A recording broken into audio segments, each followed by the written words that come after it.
Un placer. Bienvenidos, bienvenidas a un nuevo Si tú me dices Learn, el número 42. Me acaba de chivar Martina. No está nada mal. Bueno, soy Carlos, soy codirector de aquí de Interactius, nuestra queridísima agencia de diseño estratégico y experiencia 44, perdón, gracias.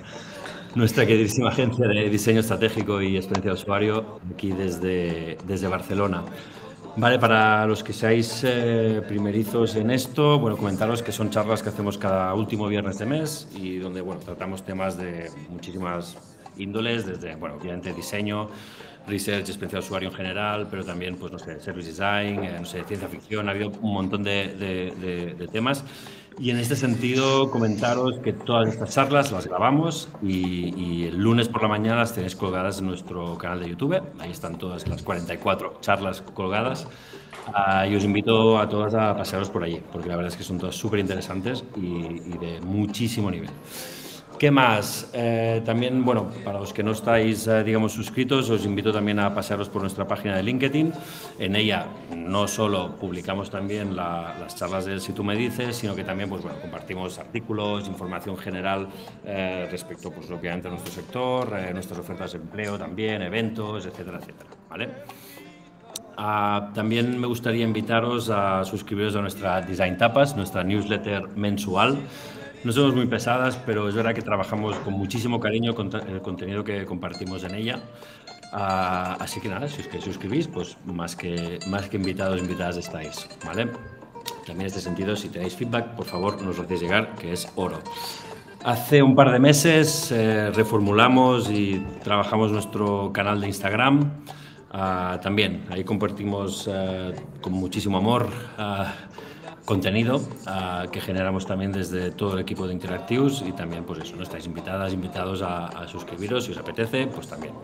Y por último, ya os hemos ido comentando en los últimos meses, estamos arrancando un proyecto interno para tener nuestra propia base de datos de captación de usuarios, de personas, para hacer nuestros tests, entrevistas, etcétera. Entonces, si os apetece participar como testers, pues por favor, aquí tenéis la URL, entrad, tenéis el típico formulario un poco de descripción y poco a poco iréis recibiendo, pues, en fin, convocatorias y etcétera, pues para participar en estos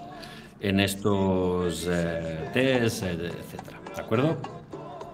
¿Qué más? Bueno, comentaros rápidamente la charla, más o menos 45 minutos aproximadamente. Por favor, si tenéis preguntas, etcétera, utilizad el mismo sistema de comentarios de la página de evento de LinkedIn y será al final de la charla, ¿vale? Que, pues bueno, usaremos un poco mi voz para para preguntar esas cuestiones que tengáis y nuestros ponentes, pues, os las responderán con muchísimo gusto. Y ahora sí que sí, os presento por fin a André y a Enric. ¿Qué tal, chicos? Bienvenidos. Muy buenas. ¿Qué tal, Carlos? Muchísimas gracias por prestaros a un nuevo Si tú me dices Learn, de verdad, súper bien. En fin, André y Enric, pues nada que voy a decir, ambos son dos super researchers, más que contrastados, ¿no? Por su gran experiencia en este campo, tanto en la parte más cualitativa, pero sobre todo también la parte más cuantitativa. Y pues bueno, de hecho vienen a hablar un poco de esto, ¿no? De números, de cómo los números pues, nos pueden ayudar a afianzar nuestros procesos de investigación y pues bueno, a cuantificar, ¿no? Pues nuestros hallazgos de una forma quizá un poquito más objetiva, ¿vale? Así que nada, os dejo con ellos. Muchísima suerte, chicos, y cuando acabéis nos vemos de nuevo, ¿vale? Chao. Pues, si os parece, voy contando un poco. Ya nos ha presentado Carlos y os contamos un poco lo que vamos a ver. Vamos a ver una reflexión acerca del uso de esta investigación cuantitativa, límites y demás. Vamos a hacer un poco un diagnóstico sobre el rol del dato en las disciplinas de diseño y vamos a hablar de un caso práctico un poco desdibujado por la GDPR, ¿no? Para intentar ocultar un poco el proyecto que es estratégico para un cliente y demás, pero bueno, que sirve como ejemplo para ver distintas soluciones y demás y bueno, mantener una conversación con todos ustedes. Así que nada más, que yo soy este señor de aquí, el que está sosteniendo al perro. Soy gallego, aunque tenga nombre de un filósofo danés y que llevo trabajando mucho tiempo en investigación, tanto quali como quanti, de distintos sectores, temáticas y demás. Además, tengo un doctorado de sociología y antropología que me permite ganar discusiones de bar diciendo que esto es así porque soy doctor y golpe en la mesa y pago yo esa ronda y nadie se queja. Entonces, no tiene más. Hola, pues nada, por mirar, Enric Badenes, a su servicio. Yo en mi caso soy de Valencia, lo fui en algún momento, ¿vale? Aunque llevo ya en Madrid pues, un montón de tiempo. O sea, decir que soy de Valencia es casi anecdótico. Y nada, pues a día de hoy dirijo el área de investigación social aplicada, productos y servicios digitales en la Universidad Internacional de La Rioja, que bueno, es la universidad online iberoamericana más grande del mundo. Y bueno, pues también he trabajado durante muchos años en investigación política y de mercados, ¿vale? Yo, igual que Andrés, soy sociólogo también de formación y bueno, pues estoy un poco especializado en métodos de investigación social y también en análisis estadístico más avanzado, ¿vale? Computacional de la información, en este caso. Me gusta mucho la montaña y la música, ¿vale? También, o sea, es decir, tengo vida y este tipo de cosas. No tengo perro, pero tengo 2 gatos. Y que eres un puto crack, Enrique. Eso Bueno, hago lo que puedo, no sé. Sacando el tema. Vale, os cuento yo un poco los beneficios como una forma de charla distendida con Enrique, porque me parece algo como muy curioso, ¿no? Hablando con Enrique el otro día, hablábamos sobre los beneficios que tiene todo esto de la investigación quanti y todo esto, ¿no? Porque como que parece que lo quali como que ha calado muy hondo, está en muchos procesos y se ha interiorizado rápidamente y lo quanti se ha quedado a otro nivel, ¿no? Y entonces pensamos, oye, hay como dos cosas de beneficios para poder contároslo en estas pequeñas píldoras de interacción, Sí. ¿no? Yo creo que es muy de agradecer también esta charla, ¿no? En ese sentido, porque, a ver, André, que ya lo conozco desde hace un tiempecillo y hemos trabajado mucho juntos en muchas batallas muy distintas y demás. Creo que es interesante un poco parar un momento y preguntarse a uno mismo, oye, pero ¿de qué sirve lo que hacemos? Porque, claro, te pasas un poco todo el día ahí, tacatá, pico pala, proyectos, tal, no sé qué, no sé cuánto. Entonces, creo que está muy bien esta parte, ¿no? Un poco de tener un espacio de reflexión más introspectivo y también poder ofrecerlo, pues, a una comunidad de compañeros, vengan donde vengan, diseño, investigación o lo que sea, de por cómo es posible que una disciplina, como es en este caso la investigación cuantitativa, que diría que en esencia no ha cambiado mucho en los últimos 100 años aproximadamente, sea o continúe siendo de una relevancia y una pertinencia brutal, seguramente en el momento en donde más datos tengamos a nuestra disposición para poder trabajar, ¿no? Porque sigue siendo diferencial de alguna manera esta disciplina, ¿no? Porque sigue aportando, ¿no? En este caso. Bueno, creo que esta primera parte va de esto, ¿no? Después entraremos también en una serie de contradicciones y paradojas que son particulares y propias también de esta disciplina aplicada a un campo particular, ¿no? Diseño o experiencia de usuario. Ya me callo. ¿Y qué estuvimos hablando Enrique y yo de todo esto? Pues oye, que hay una serie de beneficios que muchas veces que los hemos obviado o los hemos ignorado o que directamente los desconocemos, ¿no?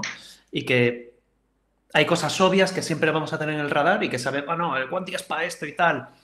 Y hay otras cosas que son para no perder el rumbo, ¿no? Con los proyectos. Vamos a hablar siempre un poco desde una línea un poco más cercana a lo profesional, a la práctica y demás, ¿no? Entonces, cuando pensamos en no perder el rumbo, pues hay cosas que cuando pensamos en la investigación cuantitativa parece que esto nos quita del foco en las personas porque no estamos charlando con ellas y es completamente lo contrario, ¿no? Que lo contábamos el otro día, Enrique. Que nos ayuda por ejemplo, a pensar en el peso que tiene cada segmento poblacional en relación a nuestra solución, este tipo de cosas, ¿no? Sí, efectivamente, ¿no? Yo creo que un beneficio, pensando un poco en investigación cuantitativa aplicada a un producto, en este caso, creo que de alguna manera es una metodología con un conjunto de técnicas que consigue dar de alguna forma una visión mucho más amplia y mucho más larga de cómo está funcionando un producto, tanto en el mercado como a lo largo de su ciclo de vida, precisamente porque podemos intervenir antes, durante y después, ¿no? de de la creación puesta en marcha y de un producto, ¿no? En este caso. Entonces, pues bueno, una de esas vías precisamente va por ahí, ¿no? Por intentar entender, cuantificar o medir, más que entender, diría, que también se puede, pero cuantificar y medir en este caso, cómo funciona un producto para diferentes segmentos, para diferentes públicos, no solo en este caso pues para personas que estén dentro de un funnel y ya está, ¿no? Sino precisamente para intentar prever cómo se va a comportar este producto para un público antes incluso de lanzarlo al mercado, si es durante, por qué está funcionando y por qué no, si es después un poco también para ver si se puede reenfocar o reubicar de alguna manera, ¿no? Yo creo que también es útil. Y también ver la relevancia que tiene, pues, desde features, cualidades, todo lo que pueda tener este producto, que lo podamos ponderar, ¿no? Que sepamos los pesos y la importancia. Porque esto también es muy importante. Si sabemos la importancia que tiene para el usuario, al fin y al cabo podemos destinar los esfuerzos hacia un lado o hacia otro, porque va a tener impacto, ¿no? Porque vamos a continuar teniendo al usuario en el foco. Bueno, voy a dejar de hablar de usuarios y voy a hablar de personas, que esto parece como... que esto parece que cuando eres un usuario dejas de ser un individuo, una persona y empiezas a ser un ente de todo esto, ¿no? Sí, es importante, ¿no? Hablar de personas en este caso porque nos lleva a una idea también precisamente que es muy relevante en términos cuantitativos, precisamente porque también se puede medir, dimensionar, como queramos llamarlo, que es todo esto que tenía que ver con las motivaciones de alguna forma que generan o provocan que una persona tenga una predisposición de compra o uso, mejor dicho, de un producto, pero también de medir y dimensionar actitudes, comportamientos bien entendidos, ¿no? Todo este tipo de cuestiones que también son materia, en este caso, de una metodología cuantitativa, ¿no? O sea, son muchas cosas que a veces, por lo que sea, no sé muy bien, se asocian al cualitativismo, ¿no? Porque implican un nivel de entendimiento y de profundidad muy grande, pero también podemos medirlas y dimensionarlas pues, a través de un cuestionario, ¿no? Como se ha hecho toda la vida y como sigue de plena vigencia a día de hoy, ¿no? Y que no tiene nada de malo, por supuesto. Eso es. Luego, y luego tenemos las cosas obvias, ¿no? Que esto, Enric, yo no sé cómo lo ves, pero a mí me parece como de sentido común y yo creo que siempre lo hemos tenido aquí, pero que hay veces que lo obviamos por ser, bueno, pues el árbol que no te deja ver el bosque, ¿no? Y que va a cosas como desde dimensionar mercados. Oye, ¿cuántos clientes potenciales voy a tener? ¿Cuántas personas van a usar mi producto o que podrían usar mi producto porque hacen fit con esta solución que tengo para su necesidad, ¿no? ¿Qué más cosas tiene esto? Pues eso, precisamente estimar de alguna manera la probabilidad de éxito de un producto en un mercado desconocido, intentar comprender o entender a qué segmento me tengo que dirigir en un país con una estructura social particular y que no conozco, intentar de alguna manera medir y dimensionar qué características o qué motivaciones tengo que poner en valor si quiero conectar con un target. En fin, o sea, yo creo que en este caso las posibilidades son infinitas, ¿no? Pero que de alguna manera la investigación cuantitativa, numérica, con datos, con estadística, aporta claves muy relevantes también de cómo puedes operar, lanzarse, reubicar un producto en un mercado determinado. Hablo de producto físico y digital, como queramos verlo, ¿vale? En este caso no hay particulares diferencias, ¿no? En este sentido. Y yo creo que estamos obviando la parte más simple de todo esto. Es muy fácil tomar decisiones con números. Muy, muy, muy, muy fácil. Si sabemos que el 70% de las personas son potenciales usuarios de tal o que pueden solucionar una necesidad, ya sea más o menos importante, pero pueden solucionar una necesidad a través de nuestro producto, es más fácil tomar una decisión que a través de un análisis de unas entrevistas, de unos workshops o de lo que sea, ¿no, Enric? Me parece súper peligroso, ¿no? Esto en este sentido, precisamente por el momento en el que vivimos también, ¿no? Bueno, yo creo que también pues estamos en un momento particular en el que alrededor del dato hay cierto fetichismo, de alguna manera, cierta áurea que facilita la toma de decisión, ¿vale? Otra cosa ya es que parece que sirva cualquier tipo de dato. Este es un melón que abriremos después y de que podemos hablar y discutir arduamente. Pero sí, de alguna forma parece dar la sensación, ¿no? Que en este caso pues el cuantitativismo sí que permite o facilita accionar la toma de decisiones de una manera más cómoda, ¿no? una manera pues que parece que está más justificada, ¿no? En este Que caso. sobre esto de el fetichismo del dato y demás, yo creo que se viene turra ahora, ¿no? Sí, ya lo siento. Voy a intentar contenerme. Oye, voy a dejar paso un poco a Enric. Enric, hablemos de los usos y los abusos, ¿no? De la investigación cuantitativa. ¿Qué ocurre con todo esto? Sí, yo aquí incluso diría que más allá, ¿no?, de la investigación cuantitativa, un poco en nuestra charla debate que hemos tenido para preparar precisamente toda esta sesión, ¿no?, hablábamos de una paradoja, ¿no?, constante y permanente que teníamos en la cabeza, ¿no? Paradojas del estilo de cómo es posible, o no sé cómo es posible, pero vaya, ¿cuál es el motivo o cómo es posible que seguramente en el momento histórico en el que más datos tenemos a nuestra disposición, más fuentes numéricas tenemos a nuestra disposición, más capacidad de procesamiento de estos datos tenemos a nuestra disposición, más rapidez y velocidad de procesamiento que nunca, o sea, que nunca jamás en la historia de la humanidad seguramente se esté haciendo la peor estadística de la historia? ¿Cómo es posible? ¿Y por qué? Y esto es una impresión y una percepción, ¿eh? O sea, no está en este sentido. Pero vamos, yo es un poco una tendencia que estamos identificando, ¿no?, en muchos equipos de trabajo con los que tenemos contacto y este tipo de cuestiones, ¿no? Y aquí, pues bueno, yo creo que también la investigación cuantitativa a día de hoy tiene un espacio de convivencia inevitable y diría hasta necesario, pues con otro tipo de fuentes que están surgiendo a partir un poco del hecho de que vivimos una sociedad digital, de la onlineidad o onlineización prácticamente de todos los procesos que tenemos a nuestro alrededor y en nuestro entorno, que giran en torno a productos digitales, y también pues a una nueva fuente de datos a la que ahora tenemos acceso, que tiene que ver con aquello de la noción de métrica y de dato, ¿no?, en este caso. Y aquí yo creo que es necesario decir y dejar claro que la investigación cuantitativa no tiene nada que ver con el análisis de las métricas de un producto digital. Son dos cosas diferentes, que operan de manera distinta, que tienen procesos distintos, que son complementarios en este caso, pero que tienen espacios de actuación que no necesariamente van de la mano ni nada por el estilo. Que creo que, bueno, pues hay un espacio de colaboración, de entendimiento y de aprovechamiento muy evidente, que para mí está total y absolutamente por explotar, ¿eh? O sea, en la mayoría de los lugares de los que tengo conocimiento o cierta ficción de conocimiento, ¿vale? Pero dejar claro un poco que la analítica web, en este caso, el CRO no es investigación, no es un proceso de investigación cuantitativa como tal, ¿vale?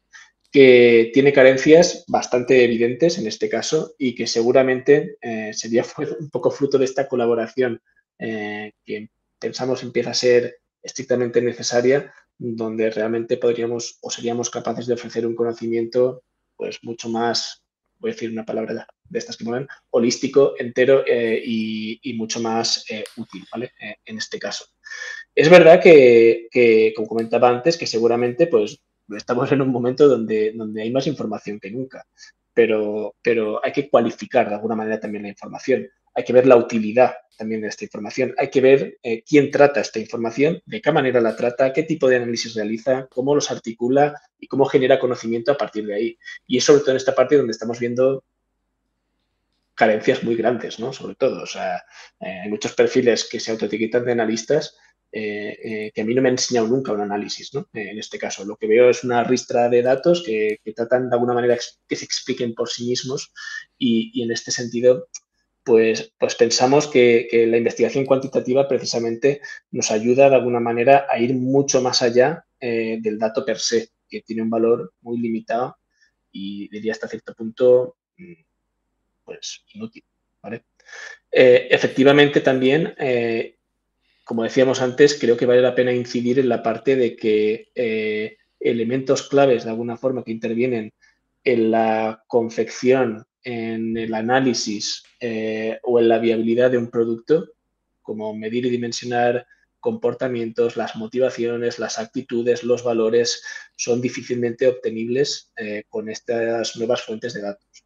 difícilmente obtenibles. O sea, es decir, yo no soy capaz de discriminar este tipo de cuestiones, ni de dimensionarlas ni medirlas con la información que se me ofrece a partir de una herramienta. No soy capaz de hacerlo, ¿verdad? Y muchas veces incluso creo que se entran en lógicas y en análisis que son extremadamente peligrosos. Y yo es algo que me estoy encontrando o que estoy viendo en varios lugares.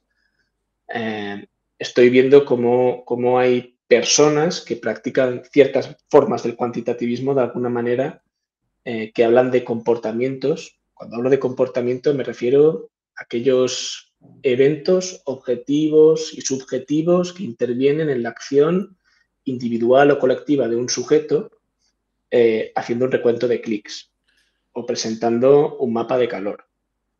Entenderéis que simplificaciones de este tipo realmente son peligrosas bajo nuestro punto de vista y que muchas veces generan una ficción de conocimiento que nos llevan a tomar malas decisiones y que tienen impactos graves y muy negativos en nuestro negocio y en el desarrollo de un producto. Motivo por el cual pensamos que, primero, la investigación cuantitativa en este caso sigue estando en una vigencia abrumadoramente evidente y también de alguna manera que el espacio de colaboración con este tipo de áreas se hace más que necesario, diría incluso. ¿Vale? Y por último, el análisis estadístico, sí lo hay, se limita muchas veces a cuestiones descriptivas, ¿vale? Y aquí hay problemas metodológicos muy graves que después entraremos, cuando se confunde la descripción con otro tipo de cosas, ¿no?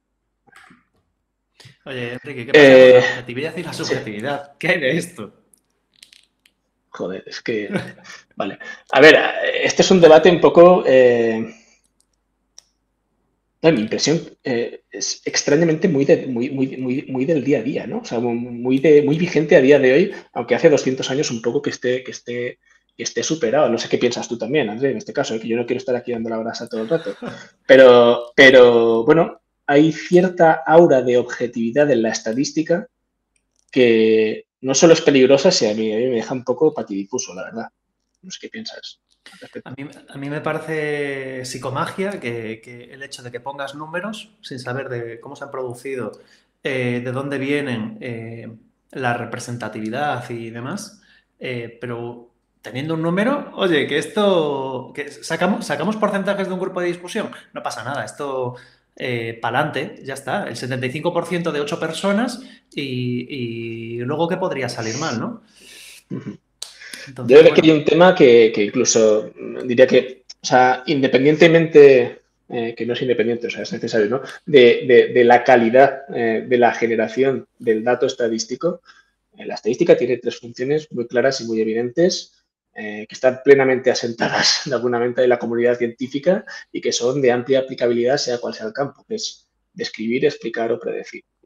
A mí se me hace muy complicado explicarme cómo es posible que en estos tres procesos que implican interpretación sí o sí, yo no sé cómo se puede describir algo sin interpretar, cómo se puede explicar algo sin interpretar, cómo se puede predecir algo sin interpretar, aún así se trata el dato como si fuese una cuestión objetiva. Si hay interpretación, hay subjetividad. Por tanto, un dato per se nunca es objetivo, y menos estadístico. O sea, es absolutamente imposible, ¿no? Pero sí que parece, y esto tiene ciertos efectos, por ejemplo, hacia la investigación cuantitativa, que aquellos datos que parece que están sonsacados de una manera más inocente, precisamente porque no hay una labor de moderación o de intervención de un investigador por medio, tienen una vigencia objetivista mucho mayor que los que no, ¿no? Y es un poco extraño y particular cómo es posible de alguna manera que debates que bajo mi punto de vista están extremadamente superados, por lo menos en ciencias sociales o en algunas ciencias sociales, que ese es otro debate, sigamos pensando que de alguna manera pues tienen esta aura un poco objetiva y de ver pues un montón de perfiles que se pasean por ahí con porcentajes como si fueran Moisés bajando del Sinaí, ¿no? Da un poquito de miedo, ¿no? En este caso. Y bueno, muchas veces de alguna manera ese aura de objetividad tiene que ver muchas veces con una carencia de análisis e interpretación, ¿no? Muchas veces se confunde el cálculo con el análisis, ¿no? Mira, es que tengo una media y el resultado del análisis es este. No, perdona, eso es un cálculo. La media es un cálculo como tal. Y después tú tienes que coger este parámetro y hacer una interpretación, ¿no? de qué significa. Y una vez más, el significado de algo te invita de alguna manera a pensar y reflexionar en una cuestión puramente subjetiva.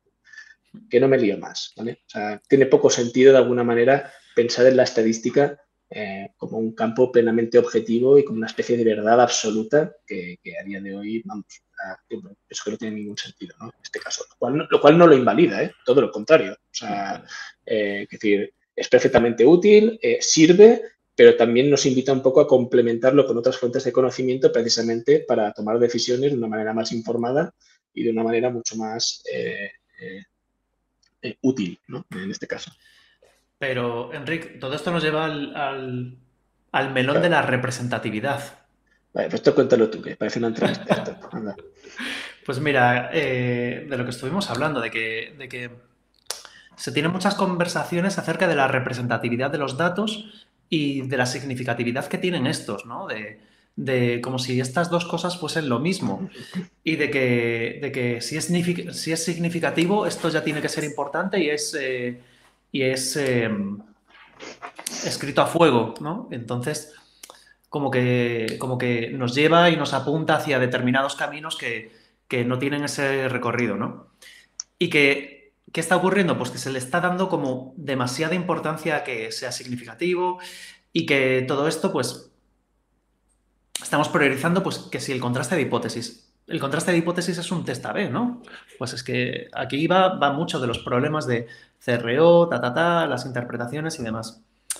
Estamos poniendo muchísimo foco en todo esto de la validación, de que el proceso sea fiable, y que al final, pues, que estamos perdiendo un poco el foco, ¿no, Enric? Sí, o sea, a ver, mi impresión es que en este sentido el mercado tiene ha dado una instrucción clara de que lo interesante es la significatividad y no la representación, ¿no? Por lo menos en todos estos análisis estadísticos cuya fuente de alguna manera son la métrica. O sea, que bueno, no digo que no sea relevante ni nada por el estilo, ¿no? Pero bueno, yo creo que una carencia también muy importante que tiene este tipo de análisis estadísticos y numéricos es que precisamente se olvidan de dos pilares fundamentales que de alguna manera sí intentan mantenerse en la investigación cuantitativa, que es aquello de la validez y de la fiabilidad, ¿no? Del control sobre el propio proceso de fabricación del dato. Es decir, aquí te vienen dados. Y después de alguna manera, o sea, quiero decir, tienes una calculadora que te da los niveles de significatividad, que te dicen cuántas horas o cuántos días tienes que tener abierto un test para que te dé un resultado que te tienes que creer. Claro, un experimento es un procedimiento científico. Es decir, es una sucesión lógica de pasos que si tú la sigues de alguna manera te va a dar un resultado que es el que es, ¿no? En este caso. Pero vemos de alguna forma como el planteamiento de las hipótesis, el diseño experimental, la ejecución de análisis posteriores que nos ayuden un poco a entender si esa significatividad es o no relevante, los contrastes de hipótesis que se pudieran hacer en función de la distribución normal que tuvieran. Todo este tipo de cuestiones no existen, o sea, no ocurren, ¿no? O sea, una vez más, una máquina, y me vais a permitir la expresión, vomita un dato que nos tenemos que creer y esto va a misa, amigos, ¿no? Y esto no es tomar decisiones. O sea, a mí esto no me parece que sea tomar decisiones con datos, ni muchísimo menos. Todo lo contrario, prácticamente, ¿no? Tienes que generarse la sensación, sí, de atentar contra la cultura del dato. De atentar contra la cultura del dato y de la cuantificación, prácticamente todo lo contrario, ¿no? Sí. Y yo creo que en este sentido, la investigación cuantitativa, que sí que sigue obedeciendo de alguna manera un proceso de trabajo bastante cuidado, donde siempre y cuando los tiempos y los recursos lo permitan, se tratan de implementar de alguna manera una serie de validaciones, de fiabilidad, de control sobre el proceso, sí que nos permitan hablar un poco de una manera más informada de ese resultado. Porque el investigador o la investigadora sigue teniendo control pleno sobre todo el proceso, ¿no? No tenemos una dependencia tan absoluta sobre un programita, una maquinita que nos han impuesto. siento decirlo así, en este caso. Bueno, y la representatividad no existe directamente, así que no hay mucho problema. Eso. A mí ahora me gustaría ya abrir el último melón antes de empezar a hablar de la construcción de un producto y demás, y de cómo puede aportar toda la parte de investigación cuantitativa, que son las limitaciones metodológicas que hay en la investigación relacionada con el diseño, ya sin entrar en investigación social o de mercados, sino la que está focalizada en el diseño. Para esto, joder, siendo los dos sociólogos, la metáfora es el martillo y Maslow, ¿no? Bueno, pues a nivel metodológico, ¿cuántos problemas solucionamos ¿cuántos problemas de investigación solucionamos con la misma propuesta metodológica? Bueno, vamos a hacer unas 8 entrevistas y vamos a ir viendo, ¿no? O sea, es decir, es la misma solución para diferentes problemas. ¿Qué podría salir mal de todo esto? ¿No? Que aquí hay muy poca imaginación sociológica, ni pensar otras alternativas y demás. ¿Por qué? Porque hay un martillo que parece que funciona bien y los clavos van guays. Si hay que hacer cualquier otro tipo de calandraca en casa, pues también nos vale, ¿no? Y entonces ahí se genera se genera un abuso que parte de una limitación metodológica, ¿no? Y luego está el otro tema ¿qué ocurre con la alergia a los números, Enrico? A ver, yo era muy joven, pero en los 90 da la sensación de que si tenías un problema con tu pareja se podía solucionar con un focus group, no había ningún problema, ¿no? Pues hoy se haría con un A/B testing. Ya está, no pasa nada. Tienes un problema del tipo que sea, se hace un A/B testing de cualquier manera y oye, problema solucionado, ¿no? Ya está. Y a martillazos metemos lo que haga falta. Un tornillo, una broca, lo que haga falta. No hay ningún problema. Todo se soluciona con esto. Ya está. Dejemos una relación de fe con el dato, revestida de ciencia y aquí no ha pasado nada, ¿no? ¿Cuál era la pregunta, por cierto? La alergia a los números. ¿Qué ocurre? Que hay una fuerte reacción alérgica. O sea, de hecho, que puedes ir a la farmacia y todo y te dan cosas para este tipo de alergias, ¿no? A los números. Que parece que todo se tiene que solucionar con entrevistas, con workshops y demás. Y como que le tenemos muchas veces en las soluciones que planteamos desde investigación, le tenemos alergia a los números. Ya, es que esto me parece muy complicado, la verdad. O sea, porque yo creo que hablando específicamente del mundo del design research, no hablé tanto de la investigación, donde creo que sí que hay muy buen cuantitativismo, hay gente muy buena y muy potente, este tipo de cosas. Pero que es verdad que en el mundo del design research, que está muy metido en el cualitativismo, en revivir muertos inservibles como la Gestalt y cosas por el estilo, para los test de usuario, todo este tipo de historias, a mí me parece que el cuantitativismo realmente ha ocupado un espacio ínfimo, tanto que nos pasa un poco por la derecha, ¿no? Analistas digitales, CREOs y todo esto por el estilo. O sea, quiero decir, yo no he tenido nunca la impresión de que se haya aplicado un buen análisis cuanti en todos estos lugares donde se practica el design research, sea lo que sea, por otro lado, y este tipo de cuestiones. Entonces, sí, da un poco la sensación de que no sé si son carencias formativas.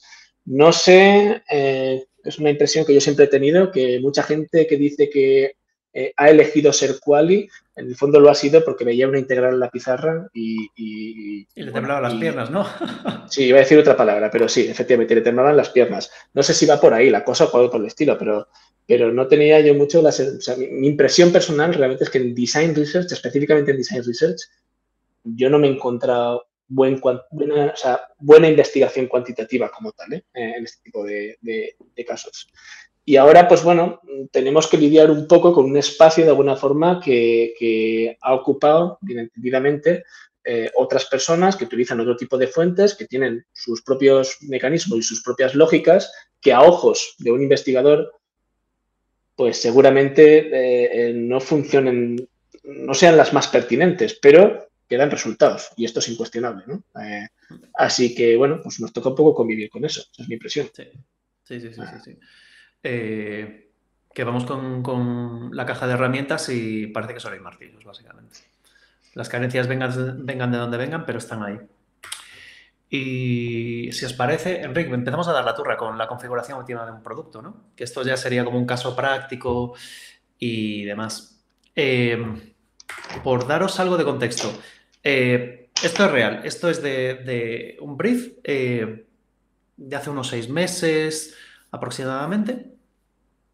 que se presentaron distintas agencias y demás ante esto, ¿vale? Y el problema lo voy a intentar limar lo máximo posible para no referenciar ni a la marca ni a las agencias y demás, ¿vale?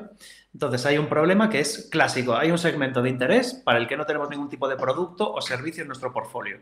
Es decir, oye, que podemos satisfacer una necesidad o parece que la podemos satisfacer con lo que nosotros hacemos y necesitamos tener algo en nuestro portfolio para todo esto, ¿no? Entonces, habrá que diseñar un producto, un servicio para este segmento. Esto yo creo que es un clásico y que lo hemos visto 1000 veces, con otras palabras, de una forma menos aséptica y demás. Y entonces, pues bueno, ¿qué tenemos? Pues tenemos una propuesta que son 24 entrevistas para comprender, idear y co-crear. Que co-crear siempre apetece. Además, co-crear un viernes a mí siempre me apetece. Co-crear y concretas. Siempre, siempre. Entonces, ¿qué daba cuenta de la metodología? Aunque la haya simplificado mucho, pues necesidades de los potenciales usuarios, las actitudes de los potenciales usuarios ante esta solución, cuál es el producto 10, cómo sería el producto 10. Básicamente comprendes, ideas y co-creas con ellos, básicamente, ¿no? Esto fue como un ejemplo, esto es real, de hace 6 meses. Y esta es la otra propuesta para el mismo problema, ¿no? Que una fase cualitativa para comprender, explorar, ver qué necesidades hay, comprender la categoría, bla, bla, bla, la relación con esa categoría. Y una fase cuantitativa, completamente cuantitativa, en una segunda fase, y esto sería una muestra muy grande de 1500 participantes. Tenemos cuotas de sexo, edad, tamaño del hábitat y conocimiento de la marca, que esto era relevante porque era relevante en este proyecto.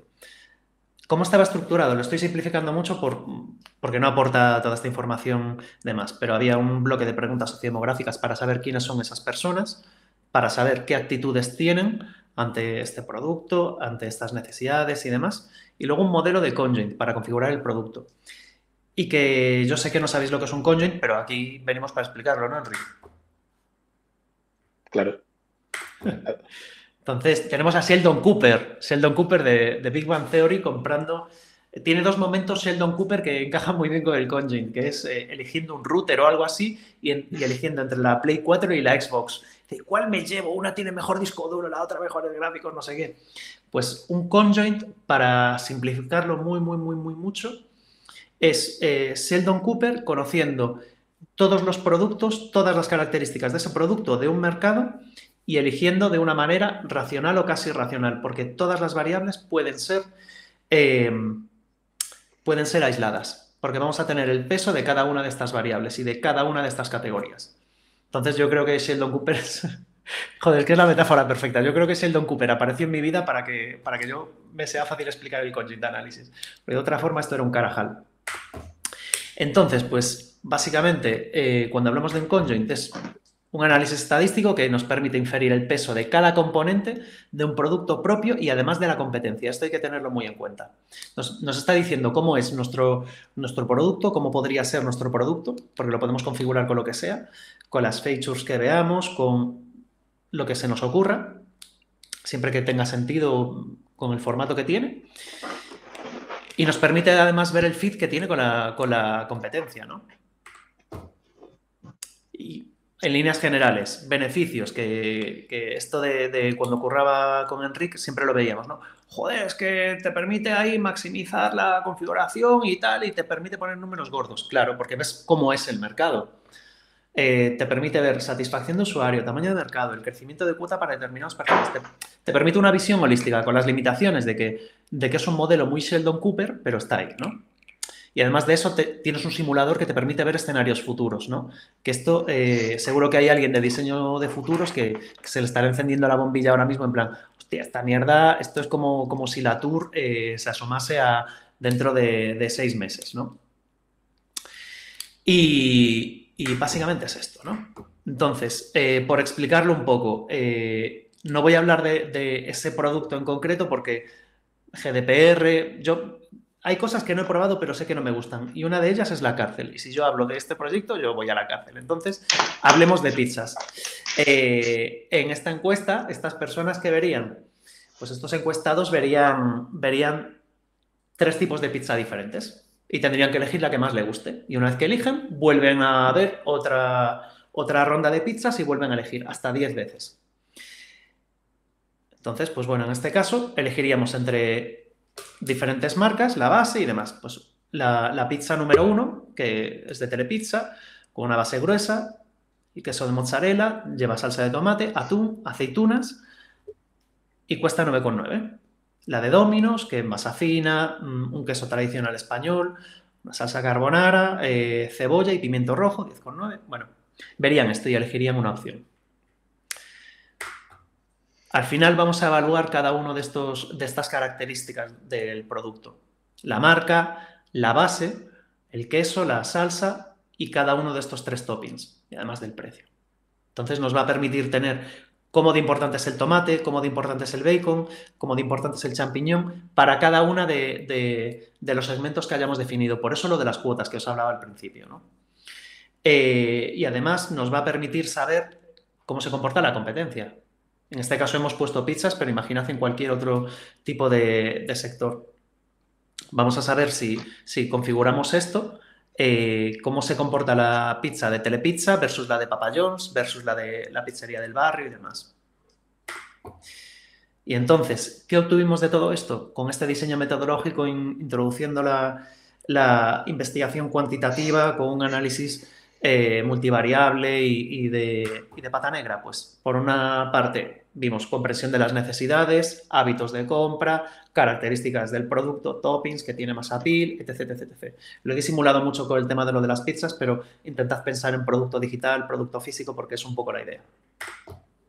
Y la fase cuantitativa. Hemos podido saber con los resultados el tamaño del mercado, la importancia de la marca en la toma de decisión, que era algo como muy relevante, en plan, nosotros vamos a poder hacer esto y tal, y nos van a comprar, y es que no es nuestro segmento, porque no había ningún producto en el portfolio.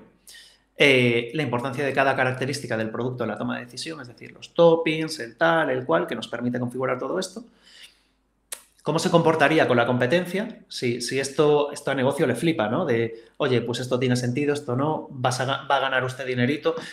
Se ve que este año podría cobrar el bonus, todo el mundo se pone contento en negocio con esto y nos permite ver los escenarios de futuro, ¿no? De, oye, ¿qué ocurre cuando la competencia saca un producto muy parecido al mío? ¿Qué ocurre si hay una bajada de precio? ¿Qué pasa si hay un aumento de precio por la inflación, por lo que sea, ¿no?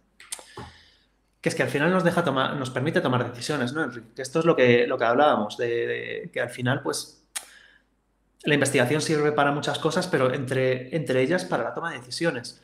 Hemos sabido... Dale, por favor. Sí, no, yo quiero decir que precisamente uno de los valores del Conjoint Analysis, que es una técnica que está bastante de moda ahora también, ¿eh? O sea, para bien o para mal, pero que es maravillosa, es que precisamente te permite poner en práctica las 3 patas fundamentales de la estadística, ¿no? O sea, describir de alguna manera las características fundamentales de un producto, explicar con estadística de corte más bayesiano y más multivariante cuáles son los factores principales que intervienen en la configuración de un producto y predecir de alguna manera cuál va a ser el comportamiento, por supuesto con un margen de error, más faltaría, de este producto en diferentes escenarios de mercado, ¿no? Yo no me creo que no exista ni en esta sala, ni en esta ciudad, ni en este país, un diseñador que no quiera tener una herramienta cuantitativa de este tipo para tomar decisiones en la configuración de un producto. Ya no negocio, o sea, un diseñador como tal, ¿no? O sea, ¿cómo hay que hacer este producto? Con estas características. ¿Qué pesa más y menos? Esta cosa y esta la otra.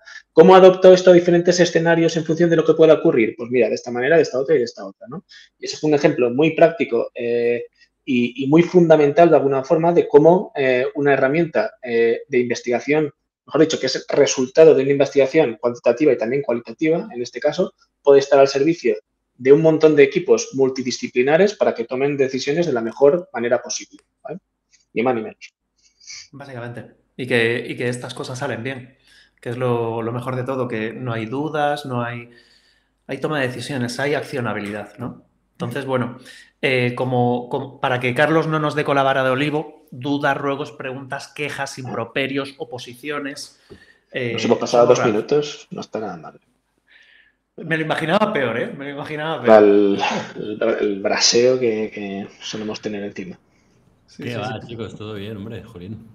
Todo bien, todo bien. Felicidades. Muchas gracias por la charla, súper interesante. Bueno, estaba clarísimo. Sí que tenemos algunas preguntas. A ver, vamos a ello. No sé si dejar de compartir para ver también las preguntas. Y ahora Martina y ahora su magia. Ahí está, todo bien. Genial.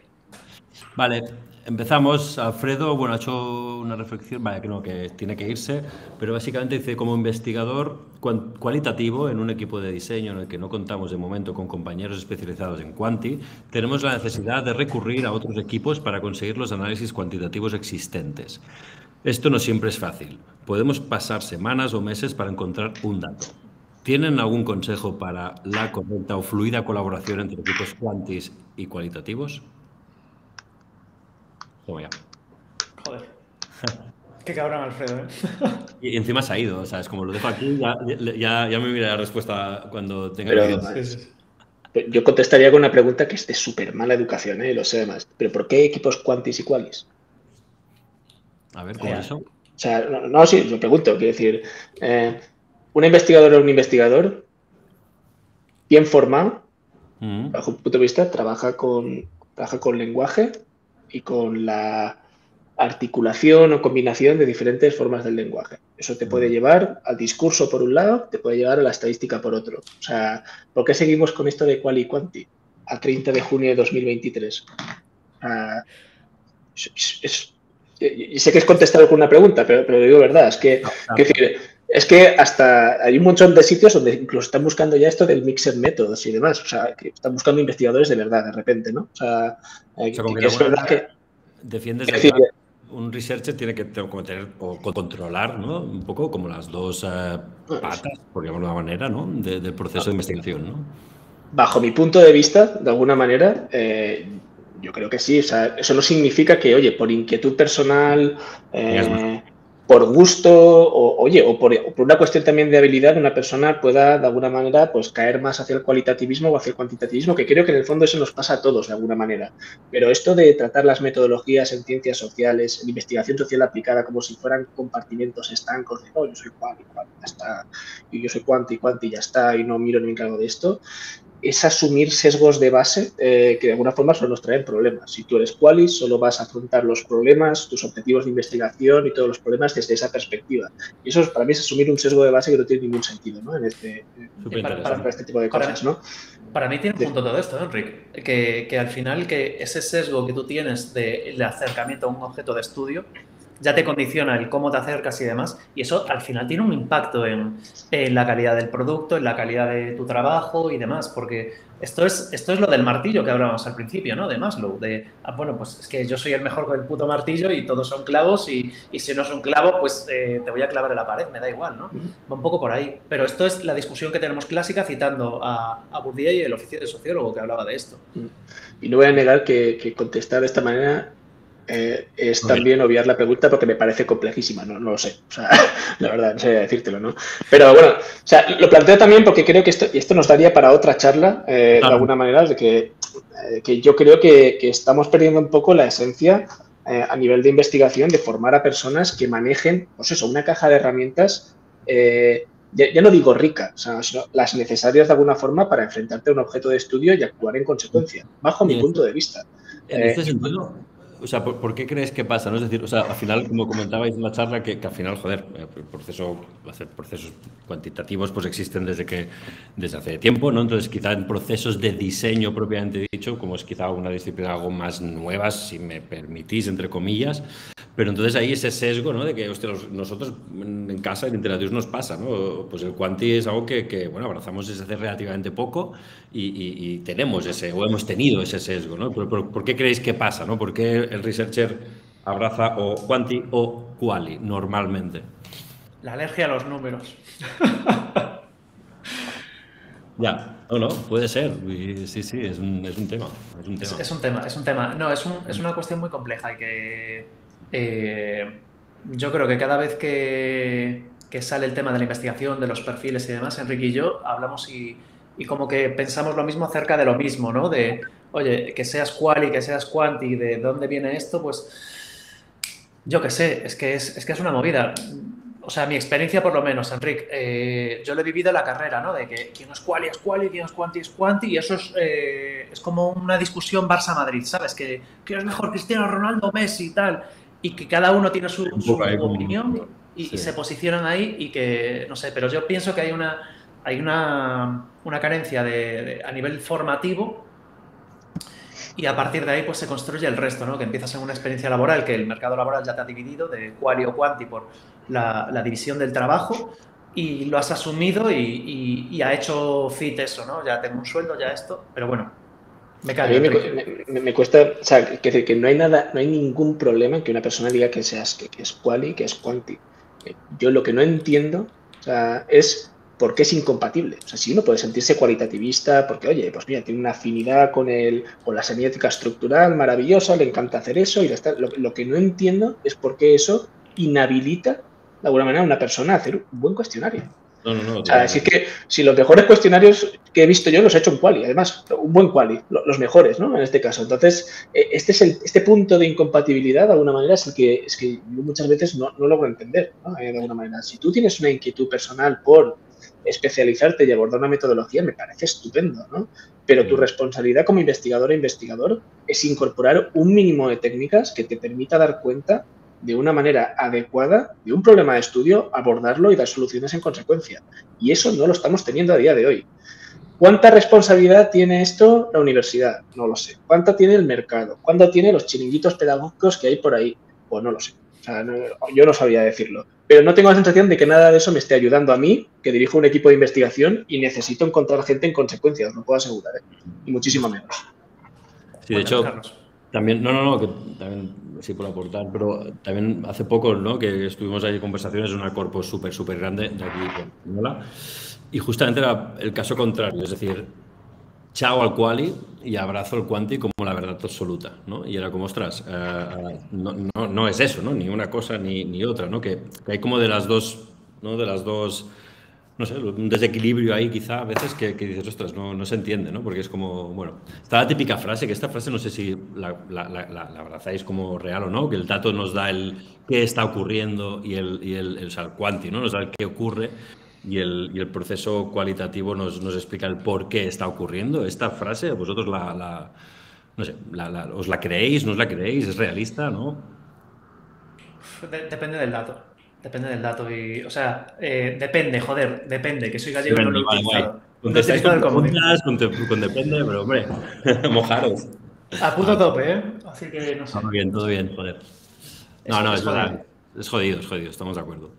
Yo creo que la estadística, la estadística, yo no hablo ni de análisis quanti, ayuda también a explicar fenómenos.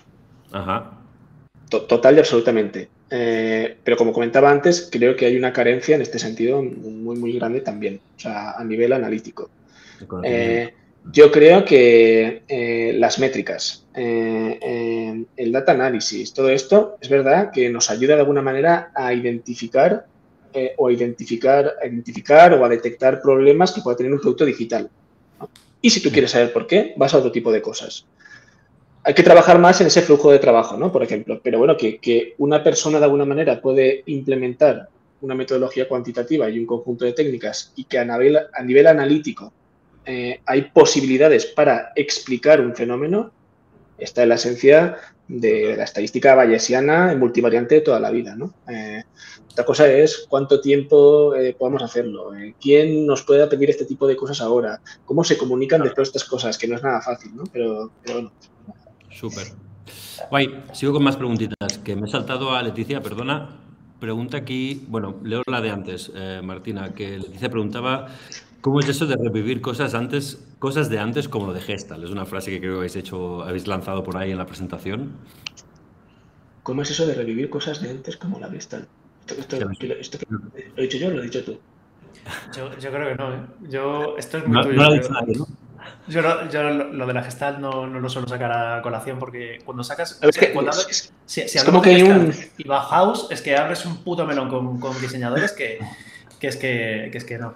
Me encanta. No pasa nada, o sea, estamos para eso. Pero que hay como un revival, ¿no? De la Gestalt en algunos Puede ser, sí. En algunos equipos, de alguna forma, de investigación, me da la impresión de que hay como un revival un poco de los principios gestálticos para hacer un test de usuario y este tipo de cosas. No digo ni que bien ni mal, supongo que ayudarán algo. Genial. Nos pregunta, a ver, ¿qué más? Y es muy útil para teoría de la imagen, que estoy viendo que dice una compañera. Es muy útil para eso, es verdad. Cierto. Aquí tenéis la pregunta, Lorena dice que si tenéis recomendaciones, cursos, libros, etcétera, para adquirir o mejorar técnicas de research cuantitativo.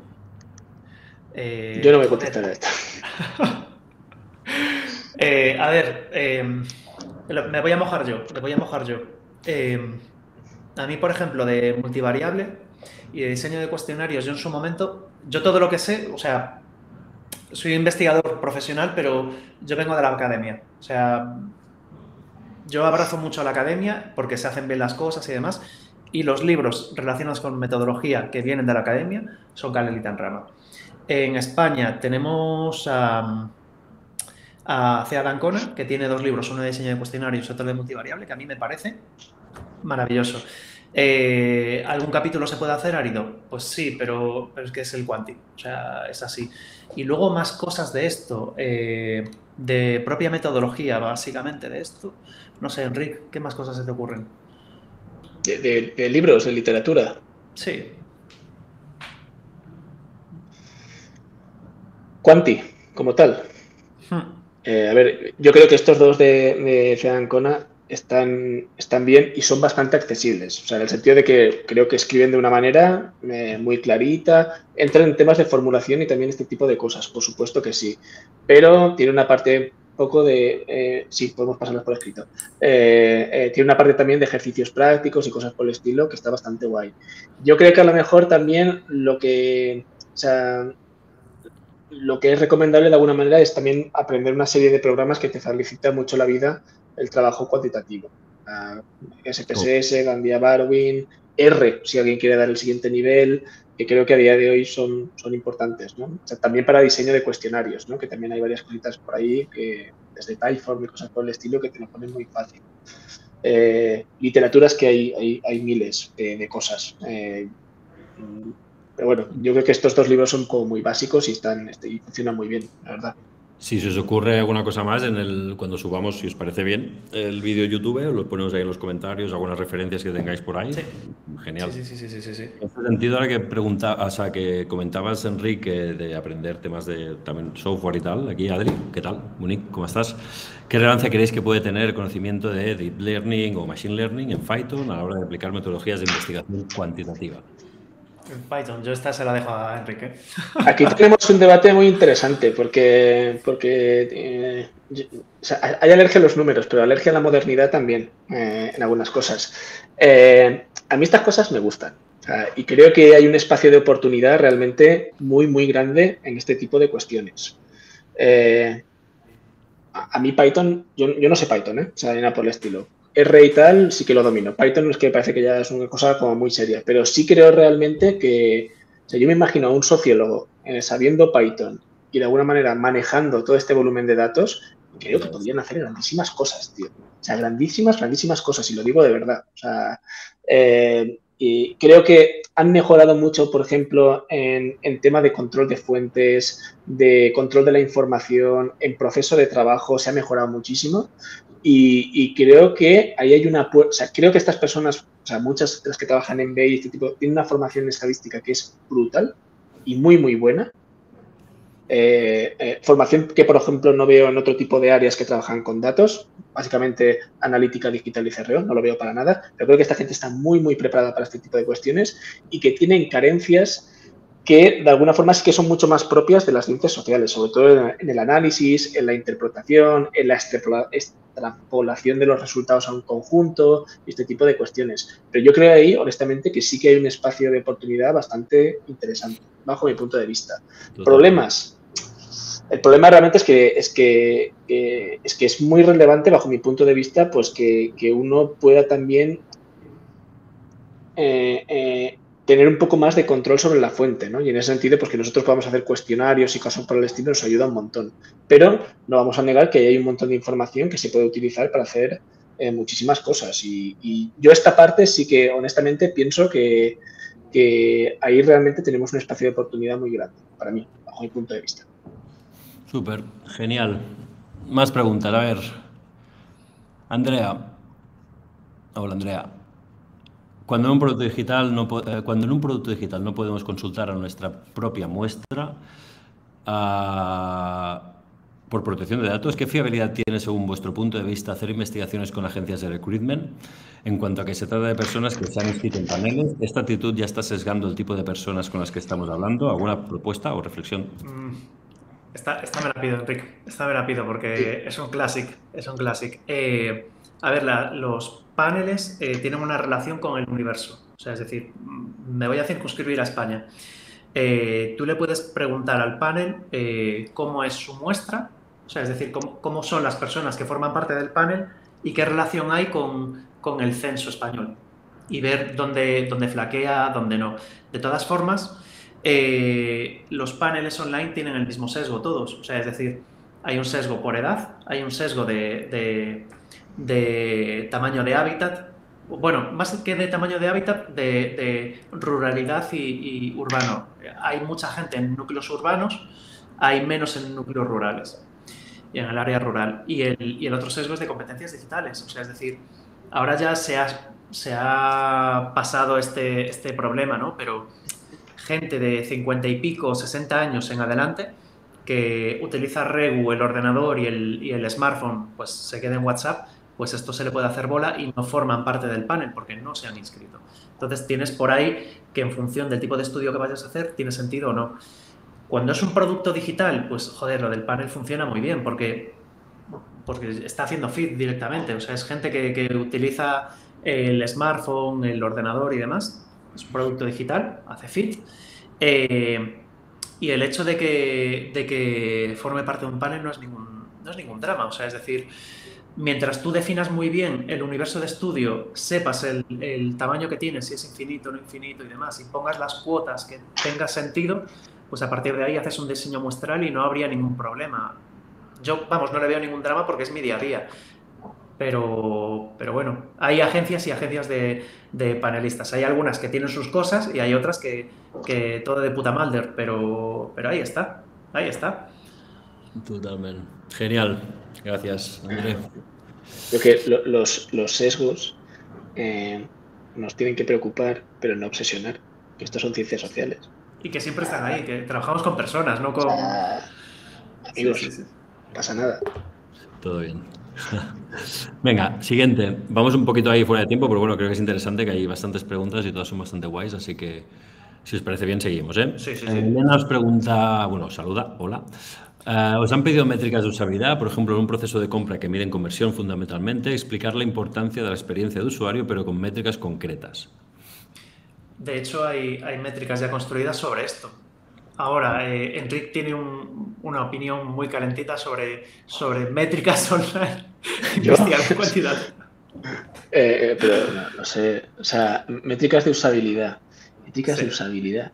Tengo ya la referencia, pues que lo he montado hace poco. ¿Sí, pero lo he dicho yo? ¿Lo he dicho yo eso? No, que es una pregunta que Elena, sí. Vale. A mí por pedir me han pedido de todo. Sí, pero ¿nos puedes sacar unas estadísticas de estos 8 test que has hecho? Pues sí, podemos sacarlo, pero no sé. Es relevante o lo importante, claro. Sí. De métricas hay un sistema que está más o menos estandarizado, que es el System Usability Scale. NPS. Es escala de Likert en distintos momentos preguntando acerca de navegabilidad, usabilidad y tal. Es como súper conocido. Sí, es un estándar. Son 10 ítems de respuesta, uno en positivo, uno en negativo, y después se hace un juego aritmético para sacar una serie de métricas y ya está. Esto viene mucho de la psicología experimental y cosas por el estilo. Y en principio está hecho para trabajar con muestras pequeñas, de universos reducidos, ¿vale? Y eso se suele llevar también a la parte de experiencia de usuario. Si nos lo creemos, funciona. Si hacemos ese salto de fe, no hay ningún problema. Sí. Y luego a pegarse con pruebas no paramétricas, que podría salir mal. Eso es. Sí. Todo bien. Vale. ¿Qué más? A ver, aparte de los bias del investigador. Los usuarios muchas veces no actúan como usuarios en los test. No se ponen en primera persona, empiezan a hablar del prototipo desde un punto analítico, pero no de la experiencia. ¿Qué podéis decir sobre el usuario no convertirse en analizador? O, bueno, un poco raro. ¿Qué podéis decir sobre si el usuario, para que no se convierta en analizador? Supongo que del test o, no sé, del uso de la herramienta o... Es que el simple hecho de mirar algo ya está modificando el objeto de estudio. Es que eso, y encima trabajando con personas. Sí, huele un poco también a problemas en el diseño de la dinámica, un poco, ¿no? Es que un test de usuario puede limitarse a una cuestión prácticamente de uso. Mira, yo te pongo una tarea, es lo que tienes que hacer, y mi interpretación o análisis va a versar sobre la observación que tú hagas de las acciones ahí, o, mira, a lo mejor prefiero de alguna manera que entender cómo se relaciona una persona con un producto desde el discurso, ¿no? Porque es muy conceptual, porque quiero saber si lo va a usar, sino este tipo de cosas, ¿no? A lo mejor el problema es no tener claro si quieres una cosa y la otra, y no moderar en consecuencia, ¿no? O sea, permitiéndole hablar cuando no toca o desviarse cuando no toca, no lo sé. A lo mejor también puede ir por ahí la cuestión, ¿no? En ese sentido. O sea, para mí un test de tareas es una cosa, un test de usuario orientado a entender un concepto es otra cosa, son dinámicas totalmente distintas y que se preparan de maneras diferentes, que llevan a una moderación distinta, resultados distintos, a pensar en tareas diferentes, no tiene nada que ver, o sea, aunque esté dentro del mundo test, ¿no? Y sobre todo, o sea, y combinar las dos cosas es lo que suele salir regulinchi, de alguna manera. Genial. Bueno, pues vamos dejándolo aquí, si os parece, que es viernes y queremos ya, ¿no?, empezar el fin de semana, todo bien. Yo tengo una última pregunta, perdonad, creo que lo he entendido así, que habéis dicho, quote, ¿no?, abro comillas, la representatividad no existe. Esto, creo que lo habéis dicho, esto es no sé. La representatividad no existe. Sí. Creo que las slides, ponía ahí, no lo sé, es que lo quería preguntar porque realmente no sé si lo habéis dicho, lo he escuchado, pero digo, hostia, no sé si... No, lo he dicho yo, pecador, haciendo referencia a los A/B testings. Exacto, vale. Donde la prioridad de alguna manera es la significatividad estadística, pero a nadie le preocupa la representatividad. También lo digo, o sea, es una hipérbole, si bien es cierto que yo la única encuesta estadísticamente representativa hasta el final que yo conozco, y corrígeme, doctor, es la encuesta social europea, y cada oleada que nos cuestan como 2,5 millones de euros. O sea, que tiene, o sea, que decir, diseño de rutas aleatorias por casas, bla, bla, bla. O sea, es que es una movida. O sea, está entre la opción del panel online, que es para cualquier investigador mortal, a investigación cuantitativa a través de método de encuesta, que va un señor o señora con una encuesta por la calle que tiene una ruta muy marcada. Vamos, yo empecé así en investigación cuando llegué a Madrid. Y era una movida, pero era una selección aleatoria. Claro, la diferencia es que una encuesta online te puede costar euro y pico, 2 la respuesta, partiendo de ahí, y la otra, joder, no os voy a mentir, creo que eran 150, 200 euros la última vez que miré presupuestos. Claro, una cuesta 2 millones y la otra pues sale por 5K, por lo que sea. Bueno. Pero sí. Chicos, vamos a dejarlo aquí. Muchísimas gracias, de verdad, por vuestro tiempo. Súper interesante. Y evidentemente también, pues gracias a los que estáis ahí detrás escuchándonos. Un placer. Y bueno, comentar también que hacemos el parón estival y nos vemos, creo que es mira, gracias, Martina, que está ahí por ahí detrás de ella siempre. En fin, el 29 de septiembre, ¿vale? Con Dani para hablar temas de accesibilidad. Así que nada, de verdad, muchas gracias, Andrea, Enric, Super B, y gracias a todas. Buen fin de semana. Gracias. Adiós. Chao, chao.